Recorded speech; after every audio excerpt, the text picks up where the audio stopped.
Guys আজকে কিন্তু Garena থেকে আমার একটা গিফট পাঠাইছে, আর অনেক অনেক ইউটিউবারে নাকি এই গিফট বক্স থেকে অনেকগুলো ডায়মন্ড দিছে, রিয়েল লাইফ ডায়মন্ড। তো দেখি গাইস আমার ভাগ্যে কি আছে। তো গাইস এখানে যখন আমি কুরিয়ারের প্যাকেটটা খুললাম তখন দেখতে পাচ্ছেন ভাই ফ্রি ফায়ার উপরে সুন্দর করে লেখা। তো এখন আমাদের মেন টার্গেটের ভেতরে কি আছে এইটা দেখা। আর এখানে প্রথমে দেখতে পাচ্ছি একটা কার্ড, আর এটা কিন্তু গাইস যেন তেন কার্ড না, এটা একটা আমাদের ইনভাইটেড কার্ড। মানে 22 এবং 23 তারিখ ঢাকা যমুনা ফিশ সার্ভারকে কিন্তু আমাদের ফ্রি ফায়ার থেকে সুন্দর একটা ইভেন্ট হবে, সেই ইভেন্টের ইনভাইটেড কার্ড। কিন্তু গাইস কপাল খারাপ থাকলে আর কি হয়, আমার 24 তারিখে পরীক্ষা, আমি যাইতে পারবো না। আর ওইখানে কিন্তু আপনারা সবাই যাইতে পারেন।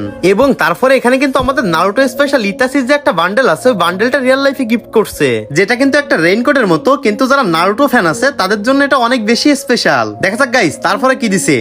ভাই একটা চাবির রিং দিছে। ও ভাই আমার জন্য অনেক ভালো হইলো ভাই, এটা ফ্রি ফায়ারে ব্র্যান্ডিং করা আছে, যেটা আমি বাইকে ইউজ করতে পারবো। এবং দেখা যাক তারপরে কি দিছে। ভাই এইটা আবার কি? এটা মনে হচ্ছে নারুটো স্পেশাল কোনো কিছু, নাকি এর মধ্যে ডায়মন্ড টাইমন্ড দিছে? ওহো ভাই এটা নারুটো স্পেশাল একটা মাস্ক, যেটাতে ফ্রি ফায়ার এবং নারুটো সুন্দর লেভেলের একটা ব্র্যান্ডিং এবং প্রিন্টিং করা আছে। এবং গাইস আমাদের একটা কার্ড দিছে যেটা কিন্তু অনেক বেশি প্রিমিয়াম, এবং সাথে কিন্তু আমাদের কিছু স্টিকার দিছে যেটা নারুটো স্পেশাল।